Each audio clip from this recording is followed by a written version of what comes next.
Corría la época dorada de los años 70 y 80, cuando la icónica serie Tres son multitud irrumpió en la escena televisiva, llenando millones de hogares con carcajadas, situaciones absurdas y un elenco de personajes que se volverían inmortales en la cultura pop. En la superficie todo parecía una comedia ligera e inocente, un escape perfecto. Sin embargo, al apagarse los reflectores, la realidad era una pesadilla. Detrás del éxito se ocultaban abusos sistemáticos, enfermedades que devastaban el alma, despidos ejecutados con frialdad corporativa y muertes que nadie vio venir. Lo que la audiencia consumía como su dosis semanal de alegría para los actores se convirtió en una batalla campal contra el pánico, el silencio impuesto y una tragedia que los perseguía hasta sus propias casas. Olviden las risas enlatadas. Esta es la cruda verdad que nunca salió al aire. Hablemos de Suzanne Somers. Durante los años de gloria del programa, Suzanne Somers no era solo una actriz, era la viva imagen del sueño americano y la felicidad televisada. Interpretando a la rubia ingenua y adorable Chrissy Snow, logró tranquilizar y enamorar a todo Estados Unidos con su carisma desbordante. No obstante, detrás de esa sonrisa radiante de $1.000.000 se escondía una existencia marcada a fuego por la violencia intrafamiliar, la humillación pública, un miedo paralizante y una guerra abierta contra una industria machista que primero la subió a un pedestal para luego intentar destruirla sin piedad. La historia de Suzanne comenzó en 1946, en California, dentro de un hogar obrero que estaba podrido desde sus cimientos. Su padre, un alcohólico violento, transformó su niñez en un verdadero campo de minas emocional. El trauma alcanzó su clímax cuando ella tenía 17 años. El día de su graduación, él le destrozó el vestido y la humilló frente a todos sus compañeros. Aquel instante fue el detonante definitivo. Suzanne no se derrumbó ni lloró. Agarró una raqueta de tenis y le devolvió el golpe con toda su furia. Aquello no fue un acto de rebeldía adolescente, fue puro instinto de supervivencia. A los 19 años, buscando escapar, quedó embarazada y se casó precipitadamente. Como era de esperarse, el matrimonio se desmoronó casi al instante. La pobreza extrema la golpeó después, siendo una madre soltera en una situación desesperada. Tocó fondo de una manera humillante cuando fue arrestada por un fraude menor con cheques intentando simplemente sobrevivir. Más adelante, acorralada por las deudas médicas de su hijo tras un accidente, tomó la difícil decisión de posar semidesnuda para unas fotografías. Años más tarde, cuando ya era una estrella consagrada, la revista Playboy publicó esas: Hollywood cayó rendido ante sus encantos dorados, pero la industria es voluble. Entre los años 1977 y 1981, Suzanne Somers ascendió hasta convertirse en la rubia favorita y la reina indiscutible de la televisión en Estados Unidos. Sin embargo, al llegar el año 1980, la actriz cometió lo que en aquel entonces se consideraba el pecado capital, una ofensa imperdonable para los ejecutivos. Tuvo la osadía de exigir exactamente el mismo salario que su coprotagonista masculino, John Ritter. La cadena ABC no negoció. Respondió con una venganza calculada, fría y quirúrgica. Sistemáticamente redujeron sus minutos en pantalla, la aislaron del resto del elenco como si fuera contagiosa y finalmente la despidieron sin miramientos. De ser la estrella pasó a ser una advertencia viviente: nunca desafíes al poder establecido. Sistemáticamente redujeron sus minutos en pantalla, la aislaron del resto del elenco como si fuera contagiosa y finalmente la despidieron sin miramientos. De ser la estrella pasó a ser una advertencia viviente: nunca desafíes al poder establecido. Las puertas se cerraron de golpe y durante años Suzanne estuvo prácticamente vetada, incluida en una lista negra invisible que le impedía trabajar en la televisión. Las puertas se cerraron de golpe y durante años Suzanne estuvo prácticamente vetada, incluida en una lista negra invisible que le impedía trabajar en la televisión. Ella misma confesaría tiempo después con amargura que esa valiente lucha por la equidad salarial aniquiló su carrera en ese instante, pero subestimaron su fuerza. Suzanne Somers se negó a desaparecer. Como el ave fénix resurgió gloriosa en la década de los 90 con la exitosa serie Paso a Paso, demostrando que su talento seguía intacto y más vivo que nunca. No solo reconstruyó su imagen pública, sino que escribió libros superventas, forjó un imperio empresarial millonario y se reinventó como una gurú del bienestar. Pero en el año 2000 recibió el golpe más brutal, un diagnóstico de cáncer de mama. Suzanne afrontó la cirugía y las sesiones de radiación con valentía, pero tomó una decisión radical al rechazar de plano la quimioterapia convencional. Se convirtió en la abanderada de terapias alternativas y tratamientos con hormonas bioidénticas, desatando una guerra abierta y feroz contra la comunidad médica tradicional. Para una gran parte del público y los expertos, su postura fue tildada de terriblemente irresponsable y peligrosa para quienes la seguían. Para ella fue un acto de soberanía, una última forma de ejercer control absoluto sobre su propio organismo. Una elección que, según sostienen algunos críticos, podría haber acelerado su triste final. La enfermedad regresó con una fuerza devastadora a principios del año 2023. Esta vez no hubo escapatoria. Suzanne Somers falleció en la paz de su residencia en Palm Springs. Ocurrió el 15 de octubre de 2023, marchándose en absoluto silencio apenas un día antes de celebrar lo que habría sido su cumpleaños número 77. El momento de su partida fue tan cruel como simbólico. Al momento de su fallecimiento dejaba tras de sí una fortuna colosal estimada en $100 millones. Fue mucho más que una simple actriz o un ícono de belleza. Fue una mujer que pagó un precio astronómico y doloroso ante los ojos del mundo. Todo por atreverse a decir no, por exigir igualdad y por vivir bajo sus propias reglas inquebrantables. Suzanne hizo reír a toda una nación, pero su vida real fue una tragedia dramática escrita lejos de las cámaras. Hablemos ahora de Don Knotts, una leyenda cuya sola presencia evocaba sonrisas. Durante décadas, el nombre de Don Knotts fue sinónimo indiscutible de risa nerviosa, torpeza entrañable y de una comedia física pura que definió a una generación. En la famosa serie Tres son multitud, interpretando al casero Ralph Forley, aparecía con trajes de colores estridentes, convencido de ser un galán irresistible, provocando carcajadas con cada gesto exagerado. Pero esa imagen bufonesca era solo una máscara, un escudo cuidadosamente construido. Su comedia no nacía de la alegría desbordante, sino que brotaba de un miedo profundo. Don llegó al mundo en 1924 en medio de la pobreza más desgarradora de Virginia Occidental. Su hogar no fue un refugio, sino un escenario de terror constante. El ambiente doméstico era una auténtica pesadilla, pues su padre lidiaba con una esquizofrenia severa que en los momentos más oscuros lo llevaba a arrinconar a sus propios hijos, amenazándolos de muerte con un afilado cuchillo en la mano. Desde muy corta edad, el pequeño Don se vio obligado a desarrollar un instinto de supervivencia extremo, aprendiendo el arte de desaparecer, de guardar un silencio absoluto y de vivir en eterna tensión para esquivar la violencia. Cuando la figura paterna falleció, Don contaba con apenas 13 años de edad, pero aquello no supuso ningún consuelo. Quedó simplemente un niño con el espíritu destrozado, condenado a arrastrar esas cicatrices psicológicas por el resto de su existencia.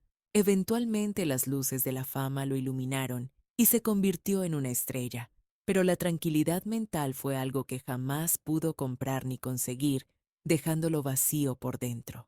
Mientras el público lo idolatraba ciegamente, detrás del telón Don libraba una batalla secreta y desgarradora contra una ansiedad crónica, ataques de pánico fulminantes y una depresión profunda que lo asfixiaba lentamente. Esa fractura emocional que cargaba en el pecho terminó por demoler su vida privada, dejando un rastro de corazones rotos. No fue casualidad que sus 2 intentos de matrimonio acabaran en los juzgados firmando amargos papeles de divorcio mientras la prensa especulaba. Quienes compartían camerino con él Juraban que era un seductor nato, un hombre con un encanto magnético para las mujeres. Sin embargo, detrás de esa fachada de galán, se escondía una realidad desoladora. Era incapaz de sostener una relación real porque sus propios demonios, la inseguridad crónica y el pánico al abandono siempre terminaban boicoteando su felicidad.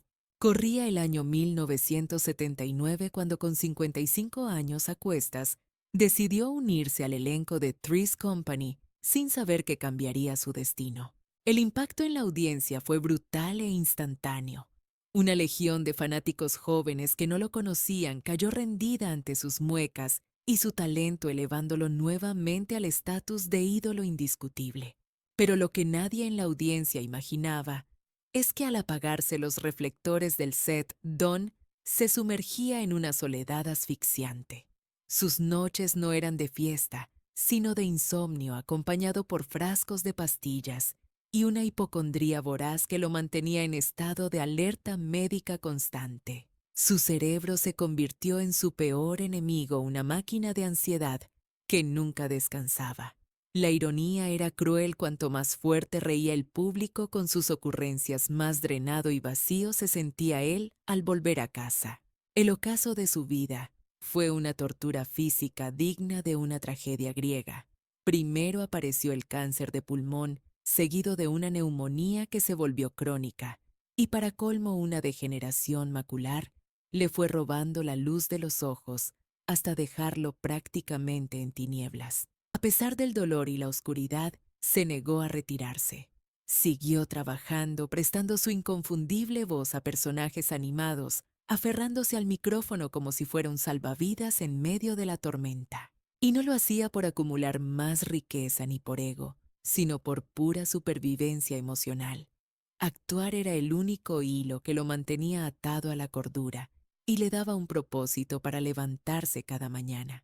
El final del acto llegó el 24 de febrero de 2006. A los 81 años, su cuerpo dijo basta en una habitación fría del centro médico Cedar Sinai, en Los Ángeles, lejos de las risas enlatadas. Se estima que dejó una fortuna cercana a los 20 millones de dólares, el resultado financiero de más de 50 años dedicados a entretener al mundo entero. Sin embargo, su legado real no estaba en las cuentas bancarias, sino en una revelación desgarradora. El hombre que nos enseñó a reír pasó la mayor parte de su existencia luchando desesperadamente para no desmoronarse en 1000 pedazos. Era un maestro de la comedia, ocultando una tragedia interna. Antes de continuar con la siguiente historia, te invito a dejar un amén en los comentarios para honrar la memoria de estas leyendas que nos dejaron demasiado pronto. John Ritter. Para el espectador promedio, John Ritter no era un actor, era la encarnación misma de la comedia física. Sus caídas cronometradas al milímetro y sus expresiones elásticas revelaban un don casi sobrenatural para el humor. En la mítica serie Three's Company, su personaje Jack Tripper no era simplemente el protagonista. Él era el alma, el motor y la energía vital que mantenía el show a flote.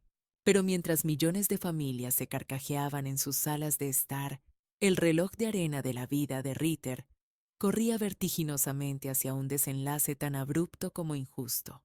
Fue un golpe que nadie, absolutamente nadie, vio venir. John llegó al mundo en 1948 cargando el peso de ser hijo de la leyenda del country Tex Ritter, una sombra gigantesca de la que le costó mucho salir. Desde su juventud, tuvo que batallar en silencio con una condición médica rara, una malformación de nacimiento en su ojo derecho que comprometía severamente su capacidad visual. La industria era escéptica.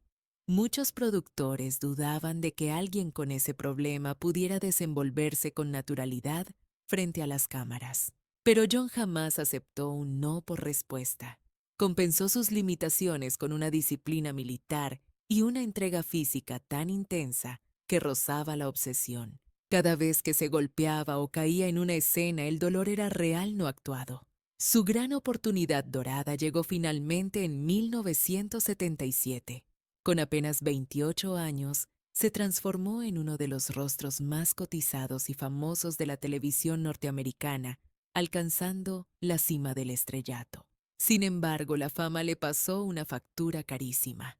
Las jornadas de grabación eran interminables, la presión mediática era sofocante, y su vida personal comenzó a mostrar grietas profundas. Su primer matrimonio con Nancy Morgan no resistió el peso de la industria y colapsó tras casi 20 años de unión. Ritter mantenía la sonrisa encendida para el público, pero por dentro se estaba consumiendo. El 11 de septiembre de 2003, la tragedia golpeó sin previo aviso, cambiando la historia de la televisión para siempre. Se encontraba en el set de los estudios Disney, grabando la serie Eight Simple Rules, cuando un dolor agudo y punzante le atravesó el pecho. Empezó a sudar frío, completamente desorientado. La confusión se apoderó del lugar cuando se desplomó. Fue trasladado a toda velocidad al hospital Providence St. Joseph con la esperanza de que fuera solo un susto. El equipo médico cometió un error fatal, diagnosticaron un ataque cardíaco convencional y aplicaron el protocolo estándar. Pero el problema era otro. Cada segundo perdido era una sentencia de muerte. A las 10:48 de la noche, el corazón de John Ritter se detuvo para siempre. Tenía solo 54 años. La autopsia reveló la verdad: una disección aórtica, una ruptura en la arteria principal. Es una condición traicionera extremadamente letal y lamentablemente muy propensa a ser mal diagnosticada en las salas de urgencia. La rabia persiste porque, de haberse identificado correctamente al llegar, existía una alta probabilidad de salvarlo. Falleció apenas 6 días antes de celebrar su cumpleaños número 55. La noticia dejó a Hollywood paralizado. Sus compañeros de elenco lloraban desconsolados frente a las cámaras de noticias, incapaces de procesar la pérdida. Los guiones tuvieron que ser reescritos sobre la marcha. Los episodios finales que llegó a grabar se emitieron como un tributo sagrado a su memoria. Joyce DeWitt dijo que era imposible no amarlo, y no era un cliché, era la pura verdad. Ritter era el corazón latente de cada producción que tocaba. Al momento de su partida, su patrimonio se calculaba en unos $20 millones, pero no existe cifra en el mundo que pueda cuantificar el vacío que dejó esa tarde. John Ritter se fue demasiado pronto. No murió sobre un escenario teatral, ni tras una larga agonía en cama. Murió en plena jornada laboral, confiando ciegamente en un sistema médico que le falló, dejando una interrogante que duele hasta hoy. ¿Cuántas carcajadas más nos habría regalado si tan solo un médico hubiera acertado el diagnóstico en esos minutos críticos? Norman Fell. En el universo de Three's Company, Norman Fell era la encarnación del vecino gruñón por excelencia. Su personaje, Stanley Roper, con su andar encorvado y su ceño fruncido, esquivaba a su mujer y lanzaba dardos de sarcasmo que eran oro puro. En pantalla proyectaba la imagen de un hombre duro, curtido e indestructible. Pero la realidad fuera del set era el reverso exacto de la moneda. Norman Fell era un alma sensible. Su existencia estuvo marcada por una soledad profunda, un desgaste emocional acumulado y un desenlace que rompe el corazón. Nacido en Filadelfia, en 1924, el camino de Fell hacia el estrellato fue un sendero lleno de piedras y obstáculos. Tuvo que construir su carrera ladrillo a ladrillo, aceptando papeles menores en teatro y cine durante décadas. Cuando la fama masiva tocó a su puerta en 1977, ya era un hombre de más de 50 años. El reconocimiento global llegó demasiado tarde en su vida y, lamentablemente, el éxito profesional no trajo consigo la felicidad personal que tanto anhelaba. Mientras su rostro se convertía en un invitado habitual en millones de salas de estar, su existencia privada se desmoronaba sin hacer ruido, oculta tras las cortinas del éxito. Norman intentó encontrar el amor en 3 ocasiones distintas, casándose 3 veces, pero ninguna de esas uniones logró sobrevivir al paso del tiempo. La primera, de hecho, se disolvió tras apenas 4 años. Los intentos posteriores fracasaron bajo el mismo peso, el de un hombre hermético, emocionalmente inaccesible y atrapado en su propia reserva. Era incapaz de forjar lazos profundos, incluso con aquellos que más anhelaban su afecto. Aunque tuvo hijos que vivieron bajo su mismo techo, todos coinciden en una verdad inquietante y dolorosa. Norman vivía en una soledad perpetua incluso estando rodeado de gente. La fama y los aplausos no cerraron ese inmenso vacío interior, simplemente lo hicieron mucho más evidente ante los ojos del mundo. Tras alejarse de los Ropers y desvanecerse del centro de atención mediática, el silencio comenzó a rodearlo. Fell se mantuvo activo laboralmente, pero su organismo comenzó a enviarle señales de alarma. Llegó el Día de Acción de Gracias de 1998 y su realidad cambió drásticamente. Ya no tenía las fuerzas ni para levantarse de su propia cama. Fue ingresado de urgencia en el hospital. El veredicto médico fue devastador: mieloma múltiple, un cáncer de médula ósea tan agresivo como incurable que no le dio tregua. En cuestión de muy pocos días, su cuerpo simplemente colapsó ante la enfermedad. No hubo tiempo para largas despedidas, ni espacio para segundas oportunidades o cierres emocionales. El final de Norman llegó de manera abrupta. Fell exhaló su último suspiro el 14 de diciembre de 1998, escasamente 3 semanas después de recibir aquel diagnóstico fatal en el hospital y casa de campo del cine y la televisión en Woodland Hills. Se marchó a los 74 años y su deterioro fue tan vertiginoso que la gran mayoría de sus antiguos compañeros de set ni siquiera se enteraron de su enfermedad hasta que la noticia de su fallecimiento golpeó los titulares. Su partida dejó un eco extraño en la industria. Al momento de su fallecimiento se calculaba que su fortuna ascendía a $5 millones, el fruto tangible de décadas de trabajo ininterrumpido en producciones icónicas que iban desde Ocean's 11 hasta El Graduado. Sin embargo, su verdadera herencia no reside en las cifras bancarias, sino en la cruel paradoja que marcó su existencia. Fue el hombre encargado de regalar carcajadas al mundo entero mientras su propio universo interno se apagaba lentamente en un silencio absoluto. Hablemos ahora de la inolvidable Audra Lindley. Cuando Audra Lindley apareció por primera vez en la pantalla de Three's Company, no necesitó una entrada triunfal ni efectos especiales para robarse la escena. Irrumpió en el escenario soltando un suspiro profundo, con una mirada cargada de cansancio y un gesto de resignación, destilando una ironía que provocaba más dolor en el alma que risa en el rostro. Helen Roper no era una simple caricatura cómica.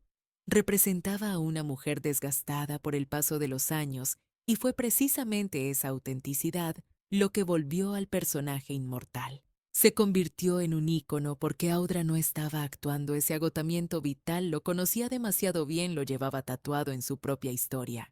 Nacida en 1918 en Los Ángeles, su trayectoria vital nunca se apegó al guión dorado y brillante de las estrellas típicas de Hollywood. Durante largos años puso su carrera en pausa absoluta para criar a 5 hijos, aceptando una realidad dura, doméstica y silenciosa que muy pocas actrices de su generación estaban dispuestas a soportar. Pero aquel inmenso sacrificio personal no vino acompañado de la recompensa esperada. En 1970 la tragedia golpeó cuando su primer esposo, Hardy Ulm, falleció, dejándola a la deriva, sola frente a responsabilidades monumentales y con muy poca certeza sobre su futuro. Tiempo más tarde, su matrimonio con el actor James Whitmore parecía prometer un nuevo amanecer, pero esa ilusión también se quebró, terminando en un amargo divorcio en 1979. 2 matrimonios hechos pedazos, 2 ocasiones en las que tuvo que reinventarse desde la nada, cada vez con menos arena en el reloj y sin margen para cometer errores. El reconocimiento masivo llegó, pero lo hizo tarde, casi como una burla del destino. A sus 59 años, Audra tocó el cielo de la fama gracias a Three's Company y su secuela, The Ropers. Su interpretación estelar le valió una nominación al Globo de Oro, pero resultó ser un triunfo efímero. El momento de gloria se disipó tan rápido como llegó, y los papeles importantes se esfumaron. Hollywood volvió a hacer lo que mejor sabe hacer con las mujeres maduras: mirar hacia otro lado e ignorar su talento. Desde aquel entonces, la industria la encasilló despiadadamente en roles de madres solitarias, mujeres de la tercera edad, figuras exhaustas y olvidadas, personajes que ya no requerían esfuerzo interpretativo, pues simplemente se limitaba a habitarlos con su propia piel. Mientras se aferraba a su trabajo para seguir adelante su salud, se desmoronaba en las sombras sin comunicados de prensa ni dramatismos públicos. Audra libraba una batalla secreta y dolorosa contra la leucemia, y aún así continuó firmando contratos y presentándose a trabajar cada día. Actuar no era una cuestión de vanidad para ella, era su única forma de identidad y supervivencia. En 1997, mientras repasaba sus líneas para grabar un nuevo episodio de la serie Civil, su cuerpo dijo basta y fue internada de urgencia en el Cedar Sinai. Jamás volvería a pisar un set de grabación. Audra Lindley exhaló su último suspiro el 16 de octubre de 1997 a la edad de 79 años, sin escándalos mediáticos ni titulares sensacionalistas que acompañaran su partida. Sus cenizas fueron depositadas discretamente junto a las de sus padres en el cementerio Woodlawn de Santa Mónica, cerrando el ciclo en paz. Su patrimonio, estimado en $3 millones, era el reflejo exacto de su vida profesional constante, digna y trabajada con esfuerzo. Pero nunca fue recompensada con la magnitud que merecía. Audra Lindley no fue una estrella de luces de neón, fue algo mucho más incómodo. Una mujer que se atrevió a envejecer frente a las cámaras exponiendo una verdad cruda que Hollywood prefiere mantener oculta bajo la alfombra. Pasemos ahora a la electrizante historia de Anne Wedgeworth. Anne Wedgeworth no entró al elenco de Three's Company pidiendo permiso ni disculpas. Irrumpió destrozando el molde establecido. Su personaje, Lana Shields, no era la típica joven ingenua ni dócil. Era una mujer madura, directa, plenamente consciente de sus deseos carnales y sin ningún miedo a verbalizarlos ante quien fuera. Para una comedia de situación construida sobre malentendidos inocentes y estereotipos seguros, su presencia resultó casi una provocación al sistema, y quizás esa fue la razón por la que su estancia fue tan breve. Nacida en 1934 en las tierras de Texas, Anne era mucho más que una cara bonita. Era una actriz de teatro sólida y respetada, ganadora del prestigioso premio Tony.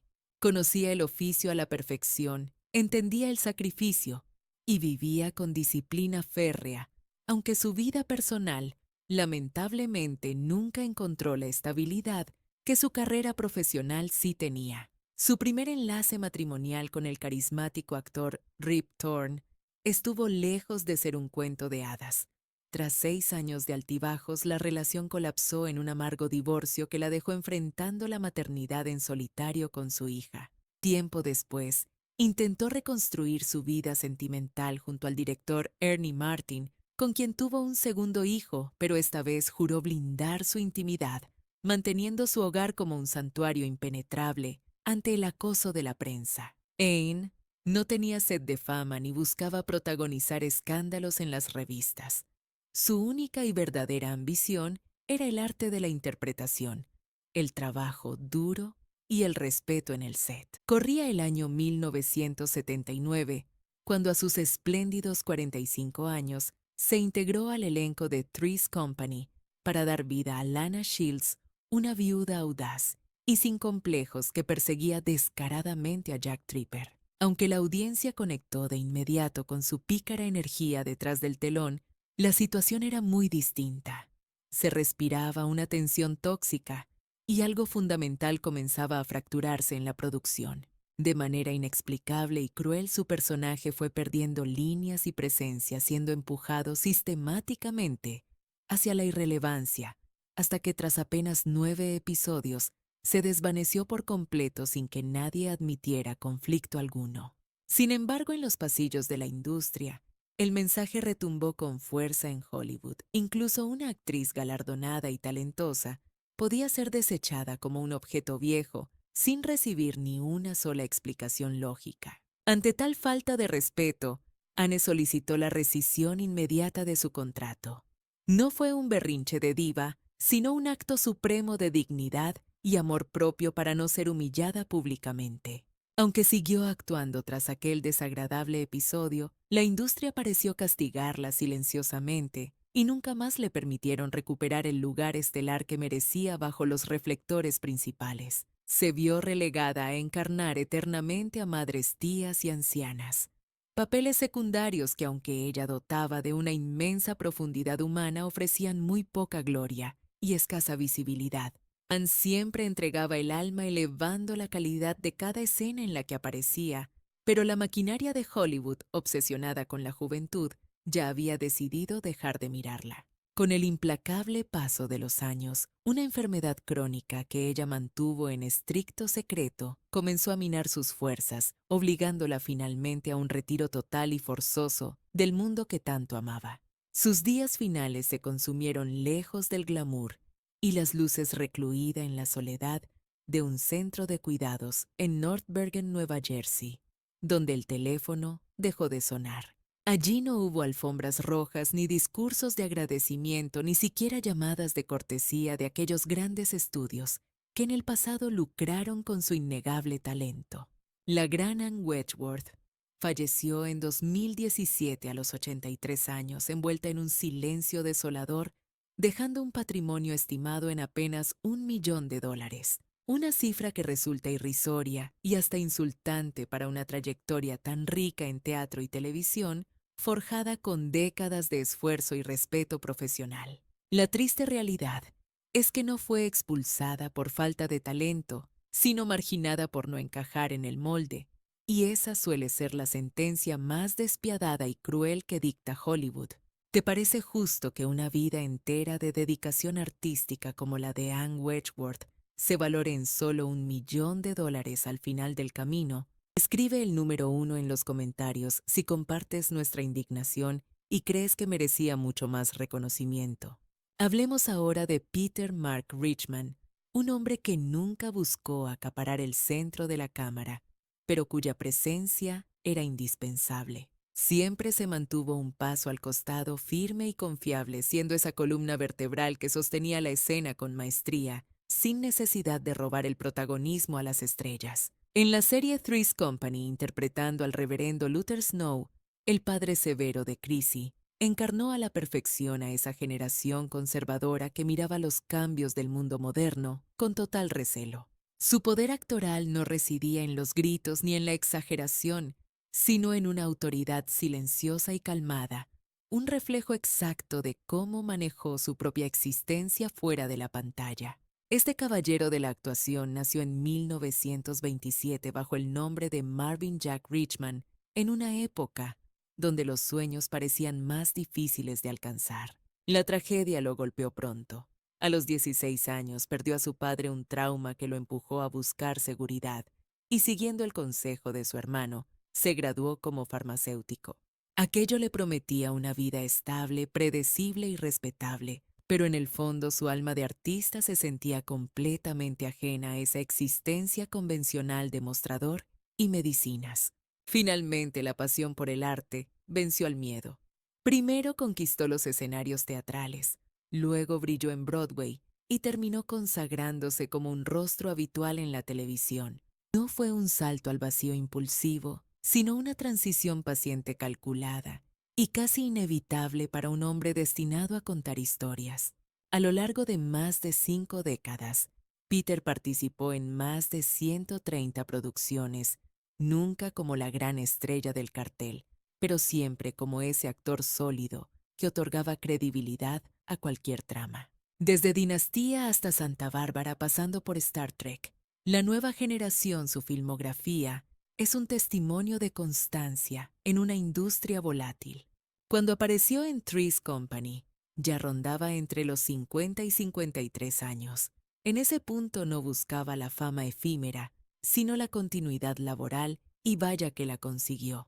A diferencia de la inmensa mayoría de sus colegas envueltos en caos y rupturas, su vida personal fue un oasis de estabilidad sorprendentemente inusual. En 1953 contrajo matrimonio con la actriz Helen Landis Y en su historia no hubo divorcios amargos, ni portadas escandalosas, ni secretos oscuros. Permanecieron inquebrantables hasta el último suspiro, criando a 5 hijos, incluido el prestigioso director de orquesta, Lucas Richman, formando un legado familiar envidiable. Mientras Hollywood se rompía a pedazos y se reinventaba cada semana, Peter cometió el acto más rebelde de todos: eligió permanecer fiel a sus valores y a su familia. En el ocaso de su vida se fue retirando paulatinamente de los sets. Aunque su corazón comenzó a fallar físicamente, su mente se mantuvo brillante y lúcida hasta el final. Nunca dejó de crear. Seguía escribiendo, debatiendo sobre arte y puliendo guiones en compañía de sus amigos más íntimos, alimentando su espíritu creativo. No necesitaba el aplauso masivo del público para sentirse lleno, pues ya había expresado todo lo que su alma necesitaba comunicar. Peter Mark Richman nos dejó el 14 de enero de 2021 en Woodland Hills, California, habiendo alcanzado la longeva edad de 93 años. Su fortuna se estimó en alrededor de $1,500,000, una cifra modesta para una carrera tan vasta pero perfectamente coherente con la humildad y sencillez con la que vivió. Y no podemos olvidar a Fran Ryan, una fuerza de la naturaleza. Aunque Fran Ryan apareció en Three's Company una única vez interpretando a Grace, en un papel breve y casi anecdótico, le bastaron esos minutos para grabar su imagen en la memoria colectiva. Poseía una voz grave, inconfundible, un carácter directo que no admitía tonterías y una presencia rústica que llenaba la pantalla por completo. Nada en su figura sugería fragilidad, pero esa coraza de acero era necesaria porque la vida real de Fran fue una sucesión de golpes brutales que habrían destrozado a cualquiera con menos temple. Nacida en 1916 en Los Ángeles, aprendió desde muy joven la dura lección de sobrevivir en un mundo que no ofrece garantías ni atajos fáciles. Corría el año 1949, cuando el amor tocó a su puerta y decidió unir su destino al de Walter Kenneth Wayne, un intrépido piloto que vivía desafiando las alturas. Sin embargo, la dicha fue cruelmente breve. Apenas 2 años más tarde, mientras Fran acariciaba la esperanza de su primer hijo en el vientre, recibió esa llamada devastadora que partiría su existencia en 1000 pedazos. Un accidente aéreo le arrebató a su esposo de golpe. De la noche a la mañana, la vida la transformó en una viuda desamparada, sola ante el mundo y con la enorme responsabilidad de un bebé en camino. El luto fue un lujo que no pudo permitirse, pues la realidad exigía continuar. Con el corazón remendado y una fortaleza admirable, intentó levantar los escombros de su alma para reconstruirse. Para enero de 1953, las campanas de boda sonaron nuevamente, esta vez con Howard Schaefer. Parecía que el destino le otorgaba una segunda oportunidad para ser feliz, pero esa ilusión se desvaneció en cuestión de meses. La historia se repitió con una hazaña aterradora. Howard también perdió la vida en un accidente de aviación sobre los cielos de Oregón. Pero lo más perturbador fue el misterio que siguió la aeronave. Simplemente se esfumó. Durante 15 largos y angustiosos años, el lugar del siniestro permaneció oculto, negándole a Fran cualquier posibilidad de cerrar ese capítulo doloroso. Cuando el bosque finalmente reveló el sitio del impacto, la escena era desoladora. No había cuerpos que velar, tan solo objetos personales mudos como un zapato, unos peines y unos lentes. Sin tumbas, sin despedidas. 2 maridos, 2 aviones. 2 tragedias cortadas con la misma tijera y una mujer condenada a seguir caminando por la vida, cargando un saco de preguntas que jamás obtendrían respuesta. Lejos de derrumbarse o esconderse en las sombras, Fran hizo todo lo contrario, desafió al dolor plantándole cara a la vida. Se lanzó al trabajo con una intensidad febril, como si interpretar otras vidas fuera la única manera de mantenerse a flote en la propia. A lo largo de más de 50 años de impecable trayectoria, amasó un currículum impresionante con más de 130 papeles en cine y televisión, brillando en clásicos como Gunsmoke, Green Acres, Days of Our Lives y The Beverly Hillbillies, además de prestar su voz en series animadas icónicas como Hong Kong Phooey. Jamás buscó ser la superestrella que acaparara los reflectores principales ni la protagonista de la marquesina. Ella era la actriz de carácter, la profesional confiable que siempre estaba ahí para sostener la escena. Sin embargo, en sus últimos años, su fortaleza física comenzó a desmoronarse. Libró una dura batalla contra la enfermedad pulmonar obstructiva crónica, luchando por cada aliento, mientras se veía forzada a alejarse poco a poco de los sets que tanto amaba. Finalmente su cuerpo susurró, basta. Fran Ryan partió de este mundo el 15 de enero del año 2000, habiendo alcanzado los 83 años de edad. Dejó tras de sí un patrimonio estimado en $1.000.000 fruto de décadas de trabajo constante y honesto, viviendo siempre sin lujos innecesarios ni excesos. Sus cenizas fueron depositadas junto a su madre en el cementerio Holy Sepulchre, en Hayward, California, cerrando así el ciclo familiar. La gran ironía es que Fran Ryan se ganó el cariño del público interpretando a mujeres duras prácticas y sin sentimentalismos, mientras su propia vida superaba cualquier drama escrito por guionistas. Pocos en la industria cargaron con una tragedia personal tan inmensa, teniendo tan pocas líneas de diálogo para expresarlo. Y hablando de presencias imponentes, hablemos de Don Porter. Don Porter tuvo un paso breve por la famosa serie Three's Company, apareciendo fugazmente como el tío Fremont Tripper. Fue un papel corto, elegante y casi discreto, pero su sola presencia llenaba la pantalla, voz profunda, porte impecable y una autoridad natural. No necesitaba minutos en cámara para imponer respeto. Y esa sobriedad no era una simple técnica de actuación. Era el reflejo de una vida marcada por decisiones difíciles y renuncias silenciosas que forjaron su carácter. Nacido en el lejano 1912, en Miami, Oklahoma, Don Porter fue un hombre de otra época. Aprendió desde muy joven a enfrentarse al mundo sin pedir permiso a nadie. A los 14 años mintió sobre su edad para poder alistarse en la Guardia Nacional, ansioso por servir. Apenas era un adolescente, pero ya mostraba esa constante que definiría su existencia, la voluntad de avanzar, incluso cuando el costo personal fuera elevado. El precio a pagar fue alto. Durante la Segunda Guerra Mundial su misión no fue empuñar un arma en las trincheras. Sirvió como fotógrafo de combate, capturando imágenes reales y crudas de muerte, destrucción y miedo. Los horrores que presenció en el frente se grabaron en su memoria para siempre.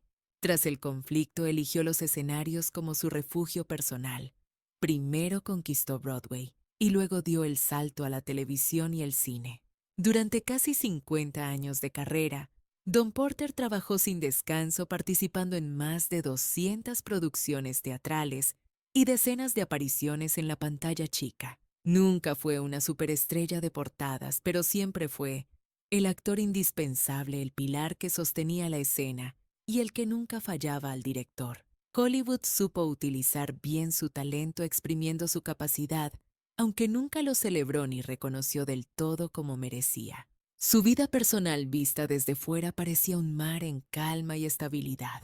Estuvo casado durante décadas con la actriz Peggy Converse, viviendo sin escándalos públicos ni titulares sensacionalistas, pero el propio Don admitió en su vejez que el oficio le pasó una factura muy cara. Habló de giras interminables, de ausencias prolongadas en el hogar y de esos momentos irrecuperables que se perdieron en el camino. La fama no le quitó nada de su esencia, pero el trabajo le robó el tiempo, y el tiempo es lo único que no regresa.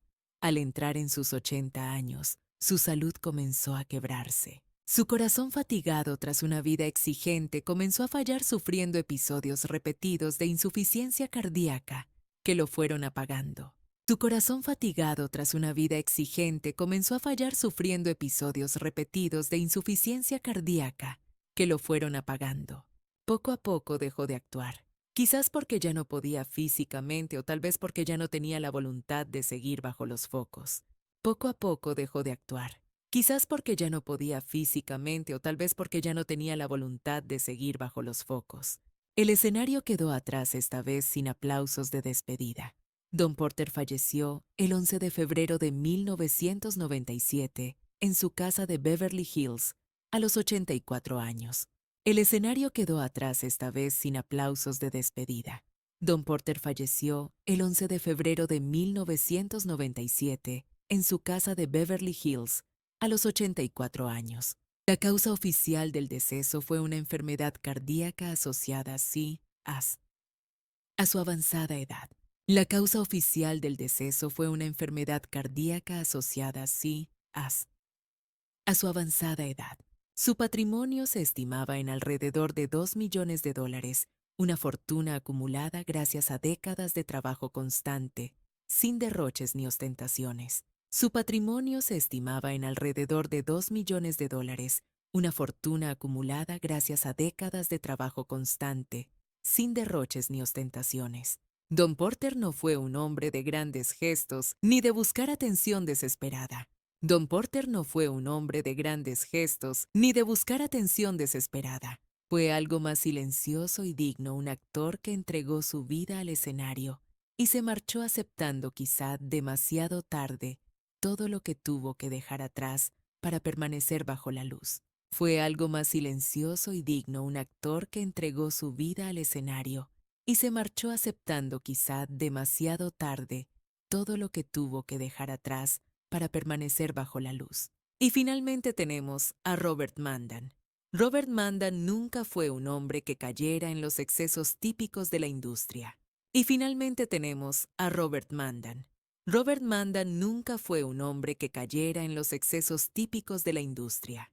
No buscó titulares en la prensa rosa, no cultivó escándalos para ganar fama, ni intentó construir un mito artificial alrededor de sí mismo. No buscó titulares en la prensa rosa, no cultivó escándalos para ganar fama, ni intentó construir un mito artificial alrededor de sí mismo. En la serie 3 son multitud, asumiendo el rol de James Bradford, ese padre millonario conservador y lleno de juicios, irrumpió en la pantalla con una autoridad gélida y una mirada capaz de congelar el infierno. Fue una actuación breve pero letal, definiendo exactamente quién era él como intérprete. En la serie 3 son multitud, asumiendo el rol de James Bradford, ese padre millonario conservador y lleno de juicios, irrumpió en la pantalla con una autoridad gélida y una mirada capaz de congelar el infierno. Fue una actuación breve pero letal, definiendo exactamente quién era él como intérprete. Siempre mantuvo esa vibra de contenido correcto pero distante, proyectando una imagen de rectitud inalcanzable que lo hacía perfecto para esos papeles de autoridad intimidante que tanto nos gustaban. Siempre mantuvo esa vibra de contenido correcto pero distante, proyectando una imagen de rectitud inalcanzable que lo hacía perfecto para esos papeles de autoridad intimidante que tanto nos gustaban.